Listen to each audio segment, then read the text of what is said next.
Hello and welcome back to another episode for the Project Seed Money podcast. I am so excited to be joined today with author and podcaster Holly Gutwillinger. Thank you so much for being here and spending a little time with me today. I can't think of a better way to spend the Tuesday afternoon. I love that. Thank you. Let's just jump right in. And I want to know, have you always wanted to be an author? No. Um, and there's that question, and it's like, have you always written? And the answer is no. But I've had some memories coming back to me this week, which I'm finding really interesting. I was not the kid who was writing all these stories, but I was the little girl who was writing love letters and making crafts out of paper for everyone, spending hours. But what I do remember is creating stories out loud. I would reenact them with all of my teddy bears, and my dolls. And so I do believe I have always been a storyteller, and I just sort of unlocked that one. So that's been a gift to me. I loved English class through high school all those years ago. I've loved reading anything related to a book, a story. So, no, it's come a little bit later in life for me, but never too late. So it sounds like it was always in your world in some way or another, but now you have, as of this weekend, a published novel in the world. And I wonder what was the catalyst then to go from kind of in the mind storytelling to now out in the world on paper? It's my dog. He is the catalyst, and I never expected this. I try to make this a short, version of the story, but one day he was sort of bounding towards me, and he lives with a lot of fears and anxieties, as does my other rescue dog. And I've always been trying to fix them. They're almost 12 now. I've had them for over 10 years. And that day, his ears were bouncing, his tail was wagging, and this little poem downloaded. And I thought, and it's him basically saying, I'm okay. Like, please stop worrying about me. I am fine. Just accept me the way I have accepted you. And so from that moment on, I just kept writing these little wee stanzas. And then I was just writing a little bit more, and it developed from there. And then I met someone, and I was trying to ask her, like, what do I do with all of this? I'm not a writer. She goes, sounds to me like you are. So it was like a switch. And it's like she gave me permission to write a story. So this story has seen a lot of iterations. It started out as a nonfiction, but then I fictionalized it by giving him a voice. And so my dog is the catalyst to this story. That is so beautiful and inspiring because maybe if you're out there listening and you're thinking like, I know that I have these stories to tell, but I don't know what it is. Like maybe that inspiration is just like waiting to strike. So I wonder then, what was your publishing path like when you did find, or when you were able to get that permission to kind of make this into something? What steps did you take to get it into the world? That was quite the road. I piggybacked on a good friend here in like where I live in a small northern town on her journey. She is a traditionally published author, but she decided to self publish a cozy mystery. And I thought, oh, here's my chance. As she was willing to share everything, as I would like to do with a group of individuals, not necessarily just women, but I would love to mentor moving forward. But that being said, I knew that I couldn't wait for somebody else to choose me. And I thought, I don't have enough time to wait for this story to get out there. I choose me for once. And I decided to put this story out there. Did I go through all the fears of, is it good enough? Of course, but I just kept chipping away at the ice. No pun, it's winter, but I just kept chipping away. It was like, okay, I've got to conquer this part. Social media, formatting. There were so many different aspects to self-publishing. I had no clue about any of them. But with the help of my friend, Lisa, and learning and wanting to learn and to move forward and never stopping, that's how I managed to get the book published. But it wasn't without some tears, but good tears. They cleansed, and I guess kept moving forward from there. Yeah. So then you self-published. Did you create an imprint for yourself or is it just under your name?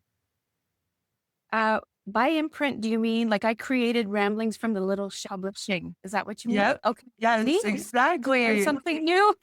Yes. So then that way, when it shows up on these websites, it does show that it's under like a quote unquote publishing house because you Yes. created that for yourself. I love that. You kind But of I also sorry, sure. go ahead, go ahead.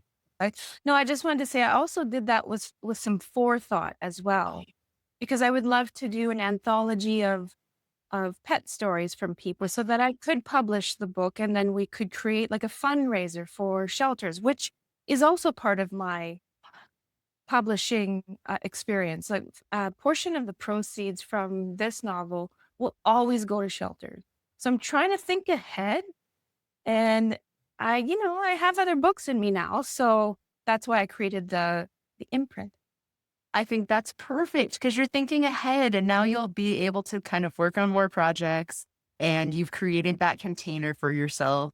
I wonder, you did mention slightly before that you faced some fears while you were going through this process.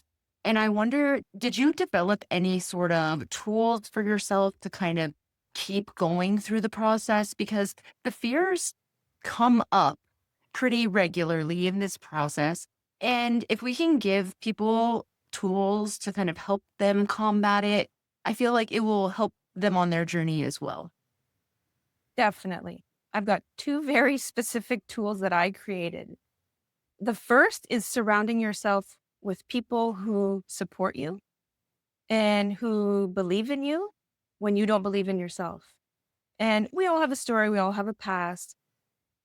And I haven't really been surrounded by a lot of people in my life. I've been, I'm fine being alone a lot of the time, but I just happened to find these people in these later years of my life that we're not alike, but we complement one another. And so now I have a very small, tight, in-person writing group. And we very much look forward to spending time together every Friday night at the local coffee shop. So I would say try to find someone. And I did. I mean, I'm not afraid to ask questions, that sort of thing. But finding this group was unexpected. And had I known, yes, I would have loved to have found them a long time ago, but it just wasn't meant to be.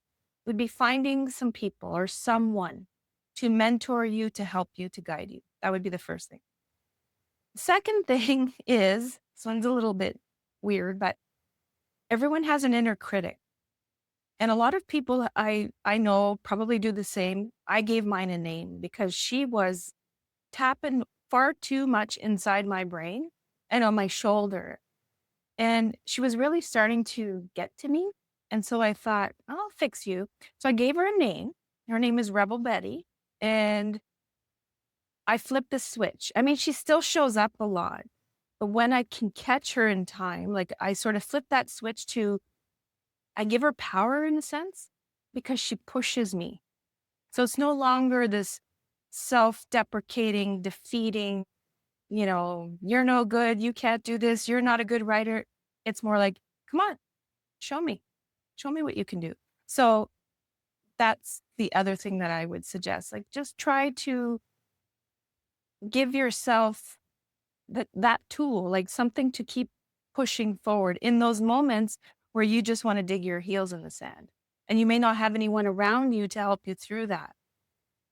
Yeah, absolutely. Those are incredible tools because truly, I have not met a single person who said to me that they didn't have an inner critic or that they were, dealing, oh, I have no problem with writing. Nothing in my head says, who wants to read this? I have that pops up to me for me so often. So I think that that is so valuable to have. And I know it's brand new. This interview won't come out for a little while, so the book will be in the world for a little bit. But as we're conducting this interview, the book just came out 3 days ago. And I wondered if you feel or felt once the book was published and in the world, any vulnerability. Oh my goodness. On Saturday, there was a moment just before the launch. It was at a local cafe because I really tried to incorporate a lot of our community in this launch. I was, I was crying. I was by myself in the cafe and it was just the owner and another worker there. And I hadn't really cried much until this point, and I'm a crier, but they came. And I thought, uh-oh, what's happening? Right. And it wasn't because all the curls fell out of my hair. It was, I was, I was scared. I was scared. What if nobody showed up? What am I doing? As if somebody's going to read this book. All those thoughts kept coming through. So I went around the corner and I asked for help. Whereas normally I would have gone into a corner and hidden away, gone to the bathroom. I went to the front where the owner of the cafe was with her staff, and they talked me down off the bookshelf. They literally talked me down and like, you go sit down. We're gonna make you. We had done a custom drink that was in the book. They made me a beautiful drink and they said, don't do anything. Just go sit there and just be in this moment. This is good if you're okay.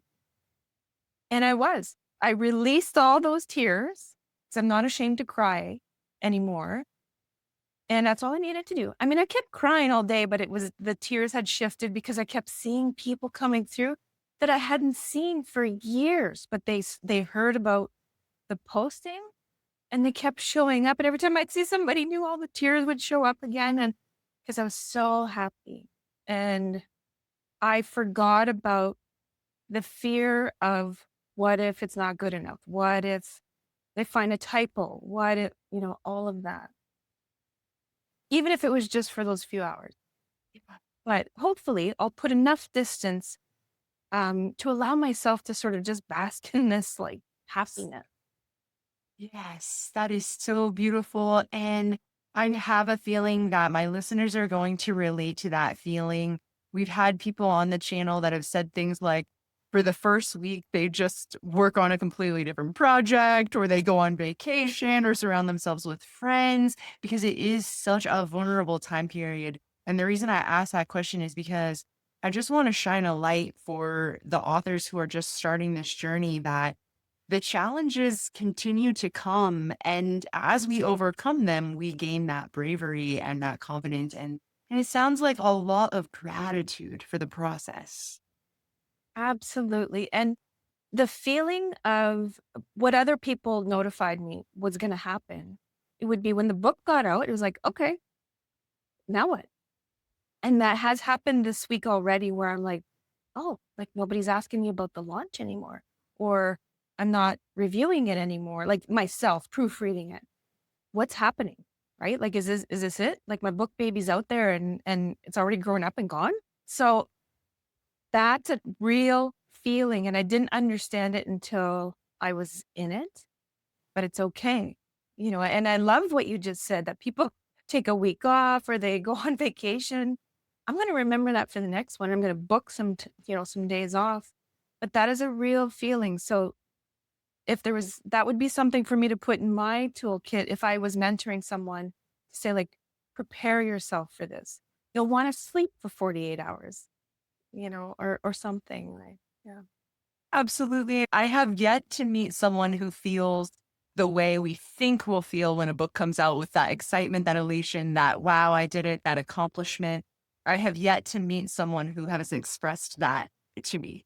It's always been this feeling of like vulnerability, and it's out there now. And so I definitely think that your experience is relatable. And I think that that will help comfort people as well. I do want to ask, where can everybody find you and find your book? And if you want to share the title and things like that at this point, that would be wonderful as well. Yes. May I show the? Yes, please. Okay. So it's North of Broken. I don't know if you can see that, and Forever Home. And it is available anywhere online. I have physical copies, but I'm here in Canada in Ontario, but it's available on all the platforms. I do not have an audiobook. Not really sure how to even get to that step, but I have a feeling I know somebody who can help me. And so yeah, it's available wherever books are sold. And of course, I have my website and I'm on Instagram. I'm everywhere, and I'm having a ton of fun with those aspects of the book launch. Amazing. Yeah. Amazing. I'll absolutely make sure to have all those links easy access in the description and on the blog as well. I just have one last question for you. And not that you haven't done this already, but I just wonder if you have one last thing that you can say that can inspire my audience. They're on the fence and maybe they're facing those fears and those vulnerabilities, and they just need a little bit of encouragement to keep going. Mm. I mean, there are so many to choose from, but I will always come back to what grounds me in this process. And it's a little cheesy, but it's the word joy, happiness, self-satisfaction. I have a full-time job. I never, ever expected to even have a book sitting in front of me. And there are still moments where it's like my two grown boys. I look at them and go, how am I their mother? Or how is this book baby mine? Somebody else wrote it and I'm just reading it right now. It's real, but do it for the right reason. And if you do stray from that, because you will, you'll get caught up in the social media, the likes. Did I do well enough? Is it making any money? Try to ground yourself in the moment of what made you write that book in the first place. It was for my dog. This was a love letter to my dogs, and that's why I released it on February 14th. I dedicated it to my dogs. And it was a gift to me. And my dog was the conduit for this book. So if you can remember why you did it, you're going to be okay. That is such beautiful advice. Thank you so much. And thank you for spending a little bit of time with me and inspiring my audience. I'm just so grateful for this time. Thank you, Sharissa. I'm super grateful too. And now I'm like pumped. I just want to go write because you are inspirational as well. So Yeah. Thank you so much for joining me on another episode for Project Seed Money. Please don't forget to like and subscribe. It really helps the channel. And I will see you with another interview next week. Bye.